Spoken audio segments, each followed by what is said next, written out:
जो एसिड फेंकी बाजू वाली, उसने गाली देते देते नीचे चली गई। फिर मिस्टर बोले क्यों उसको गाली दे रहे हो तुम, तो फिर और लड़ाई झगड़ा करने लगे। इन पर एसिड अटैक किया है, इन पर एसिड फेंका है। उसको लगता था कि इनका और इनके पति का कुछ तो भी विषय चल रहा है, जिसके कारण उसने जलन के कारण इन पर एसिड अटैक किया है। अब यहाँ पर परिस्थिति देख सकते हैं कैसी है कैसी नहीं, परंतु फिर भी वीवीएमसी ने इन्हें ठीक कहकर डिस्चार्ज दे दिया। चला कि इनको पुलिस वालों ने छोड़ दिया है और एक फर्स्ट डे नोटिस देके। महिला बनी महिला की दुश्मन और दिया गंभीर वारदात को अंजाम। नमस्कार, मैं भावना राठौड़ और आप देख रहे हैं खबरों का खुलासा। इस वक्त मैं मौजूद हूँ नालासोपारा पूर्व के नागिन दास पाड़ा के वीवीएमसी हॉस्पिटल में। यहाँ पर एक महिला को एडमिट किया गया था। एडमिट करने के पीछे की वजह है एसिड अटैक। जी हाँ, बिल्कुल सही सुना आपने। आखिरकार क्या है पूरा विषय, हम इनसे बातचीत करेंगे और जानेंगे। क्या कहेंगी, कब हुआ आपके साथ में ये? रात को 1 बजे गैलरी में हम लोग सब जगह थे। एक बाजू में गणपति आया तो देखने को गैलरी में निकली। गणपति के दिन ही, मतलब ये हुआ 26 तारीख को रात को? हाँ, 26 तारीख को रात को ही हुआ था, 1 बजे हुआ था। इनका गणपति आया तो मैं देखने को बाहर निकली थी। फिर वो घर से बाहर निकली और गाली देते देते नीचे उतर गई। कौन बाहर निकली और किसने गाली दी? बाजू वाली है ना, जो एसिड फेंकी बाजू वाली, उसने गाली देते देते नीचे चली गई। फिर नीचे से आई, फिर ऊपर देख के फिर गाली दे। तो मेरे मिस्टर जी को मैं बोली, मिस्टर बोले क्यों उसको गाली दे रहे हो तुम, तो फिर और लड़ाई झगड़ा करने लगे और जोर जोर से वो चिल्लाने लगी, गाली वाली देने लगी।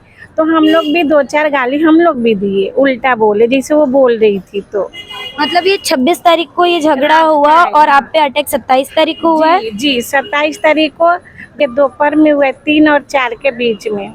मतलब झगड़े के बाद में सोच समझकर दिमाग में रख कर इन पर ये एसिड अटैक किया गया है। आपके घर पर गणपति आए थे? क्या था पूरा विषय, क्या कुछ देखा है आपने? नहीं, हम लोग जब भी इन दोनों का गाली सुना दिया ना, तो हम लोग बाहर आए देखने को। इनका झगड़ा हो रहा है? हाँ, इसके लिए झगड़ा हो रहा है। उसका आदमी भी उसको मार रहा था। जिसने एसिड अटैक किया है? हाँ, उसका पति। क्या था, किस तरीके की महिला है, क्या कहेंगी उसके बारे में आप? कब आई सोसाइटी में, कितना समय हो गया उसको? 1 साल हो। 1 साल हो गया। आप कहिए, आप क्या कह रहे हैं? 1 वर्ष झालं ते आल्या 2 महिने व्यवस्थित होती, आमच्यात येणं जाणं करत होती, भाभीच्यात माझ्यात. नंतर ती प्रेग्नेंट असल्यामुळं ती नंतर डिलेव्हरीला आणल्यानंतर तिच्या पतीनं फक्त चाय मागितला भाभीपाशी करून, ते पण तिचा पती उपस्थित घरी असताना. तर ते बोलले काय, भाभीचे मिस्टर बोलले चहा मागतोय दवाखान्यात हॉस्पिटलला न्यायला, तर दे करून, म्हणून फक्त भाभीच्या मुलांनी चहा करून त्याच्यापाशी तिच्या नवऱ्यापाशी दिल्यानंतर तिने घरी आल्यानंतर संशय घ्यायला सुरुवात केली की माझ्या नवऱ्याबरोबर तू आहेस। आपको गौर करवा दे कि ये पूरा विषय ऐसा था कि जिस महिला ने इन पर एसिड अटैक किया है, इन पर एसिड फेंका है, उसको लगता था कि इनका और इनके पति का कुछ तो भी विषय चल रहा है, जिसके कारण उसने जलन के कारण इन पर एसिड अटैक किया है। ये आपके वाइफ को लेकर आप क्या कुछ कहना चाहेंगे और उस महिला के बारे में आप क्या कहना चाहेंगे? हमारी वाइफ उसके इसके विषय में पहले भी उससे झगड़ा, उससे मैं बोला भी, उसके घर वाले वो औरत के ससुर सास सब आके, उसके भाई सब आके 2 बार माफी मांग के भी गए। झगड़ा करने के बाद? नहीं, ये झगड़े के पहले भी हाँ, 2 बार माफी मांग के गए। बोले अगली बार से ऐसा कुछ नहीं होगा। फिर भी वो औरत की रवैया नहीं बदल रही थी। उस दिन जब झगड़ा हुआ तो सोसाइटी में हम लोगों ने नोटिस करा कि भाई इसको खाली करो, ठीक है। तो हो गई बात, तो उसको खाली करने की नोटिस निकल गई। लेकिन ये जो हम लोग क्या हुआ, सुबह में हम लोग दर्शन करके आए गणपति का, और जैसे ही हम लोग ने गाड़ी नीचे खड़ा करके जैसे ही हम लोग ने सीढ़ी पे ऊपर चढ़ा, वैसे ही उसने एसिड डाल दी। आप देख सकते हैं कि यहाँ पर किसी को भी किसी भी प्रकार का खौफ नहीं है। कोई भी किसी भी वारदात को धड़ल्ले से अंजाम दे देता है और कुछ सोचता भी नहीं है। इस पूरे केस को लेकर आप क्या कहेंगे? आप एक एडवोकेट है, सही कह रहे हो? जी जी जी, मैं एक एडवोकेट हूँ। इसमें धारा 118 जी एक और सेक्शन 352 डाला गया है। जी। ये खाली सेक्शन 351(2) और 118 एक का नहीं है। ये मामला है एसिड अटैक का, अटेम्प्ट टू एसिड अटैक, जो कि सेक्शन 124(2) ऑफ भारतीय न्याय संहिता बोलता है कि एसिड अटैक जो भी करता है उसको 5 साल की सज़ा या ज़्यादा से ज़्यादा 7 साल की सज़ा की उसको मांग करनी चाहिए। अब इस पे पुलिस प्रशासन ने ये धारा क्यों नहीं डाली, इसके वजह से मैं विचार में हूँ। मुझे तो फ़ोन आया था कि इनके साथ ऐसा हुआ है, उनके हस्बैंड जी का फ़ोन आया था मुझे। तो मेरे साथ यश भाई थे, यश जी हमारे का सोशल वर्कर हैं। तो मैं जब वहाँ पर पहुँचा और देखा जब ये कि एफआईआर में ये सारी चीज़ें नहीं है मेंशन, तो मैंने उसमें से सारी चीज़ें सवाल जवाब की कि क्या एक्चुअल में कहानी क्या है।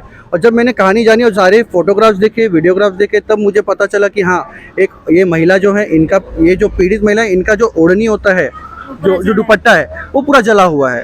और पुलिस ने सारी चीज़ों का पंचनामा भी किया है, लेकिन पता नहीं फिर भी इतना डिले क्यों हो गया है। धारा लगानी चाहिए वो नहीं लगाई है। नहीं, जो 124(2) धारा लगानी चाहिए थी, और जो धारा उन्होंने लगाई है उसका क्या है?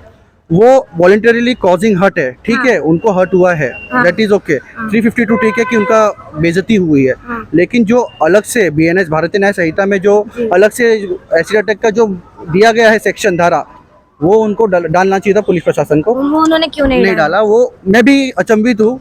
वो देखेंगे अभी उसको, अगर नहीं होता है, अगर पुलिस प्रशासन से काम नहीं होगा तो ऑब्वियसली हम प्राइवेट कंप्लेंट में जाएंगे और ये सारी चीज़ों को लेके आगे कार्रवाई की मांग जरूर करेंगे। इस तरीके से जो मार तोड़ की वारदात होती है या एसिड अटैक की बात कर लो या किसी भी तरीके से कोई भी अपनी ऐसी मानसिकता रख के केसेस को वारदात को अंजाम देता है, इस पूरे विषय में पुलिस प्रशासन कभी भी आप नोटिस कीजिए कोई स्ट्रिक्ट कानून या जो धारा है वो लगाती नजर नहीं आती है। यश भाई, आप क्या कहेंगे इस पूरे विषय में? अभी विषय ये है कि यहाँ पर लेडीज के ऊपर एसिड फेंक दिया, ठीक है, और कानून को हाथ में लेना ये किसने सिखाया है? आपको तकलीफ था तो आप पुलिस वालों को बोल सकते थे, लेकिन आज कैसे एसिड फेंकने की वजह से समझो लगा उनको जला है, कल उनके चेहरे पे जलता तो, कभी उनके बाजू में बच्चे होते तो आज हम लोग ने इनको छोड़ दिया तो कल ये तो बड़े कुछ कारनामे कर सकते हैं। छोड़ दिया सर, आपका कहना क्या है कि मतलब वो महिला छूट चुकी है? अभी जो हिसाब से पता चला है कि इनको पुलिस वालों ने छोड़ दिया है और ये सीधे फर्स्ट डे नोटिस देके, लेकिन ये क्या क्या लॉ है मुझे ये समझ में नहीं आ रहा है। एसिड अटैक मतलब बहुत बड़ी बात हो गई, मेरे को तो लगता है अटेम्प्ट टू मर्डर है ये। कल आज छोड़ने के बाद में कल आजू बाजू के बच्चों के ऊपर एसिड फेंका तो, और महानगर पालिका को जैसे ही पता चला कि आज न्यूज वाले आ रहे तो कल डिस्चार्ज मिलने वाला तो आज डिस्चार्ज मिल गया। जैसे कि आप यहाँ पे देख सकते हैं पुलिस प्रशासन भी अपना काम करते नजर नहीं आ रही है। साथ ही साथ VVMC में यहाँ पर ये महिला एडमिट थी, पर उन्हें पता चला कि हम उनकी बाइट लेने आ रहे हैं, हम उनसे पूछने आ रहे हैं कि आखिरकार पूरा विषय था क्या, तो VVMC द्वारा इन्हें डिस्चार्ज दे दिया गया ये कहते हुए कि आप ठीक हो चुके हो, आप घर जा सकते हो। मैं आपसे जानना चाहूंगी कि इस पूरे विषय में आपने जब पुलिस से मदद मांगी तो उन्होंने क्या कुछ सुनवाई की आपकी?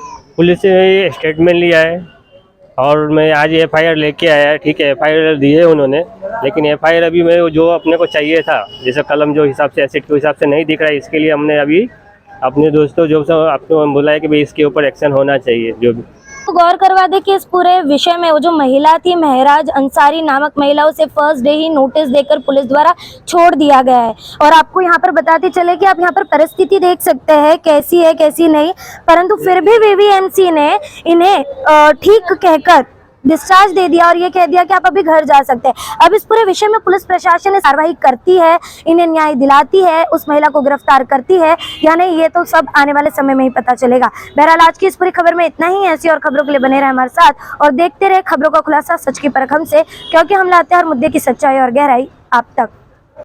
खबरों का खुलासा से भावना राठौड़ की एक रिपोर्ट। ऐसी और खबरें देखने के लिए बने रहे हमारे साथ और सब्सक्राइब करें खबरों का खुलासा सच की परख हमसे। सच परखेंगे तो बदलाव पाएंगे, साथ आएंगे तो हर खबर का खुलासा होगा। वीडियो पसंद आने पर लाइक शेयर कमेंट सब्सक्राइब जरूर करें।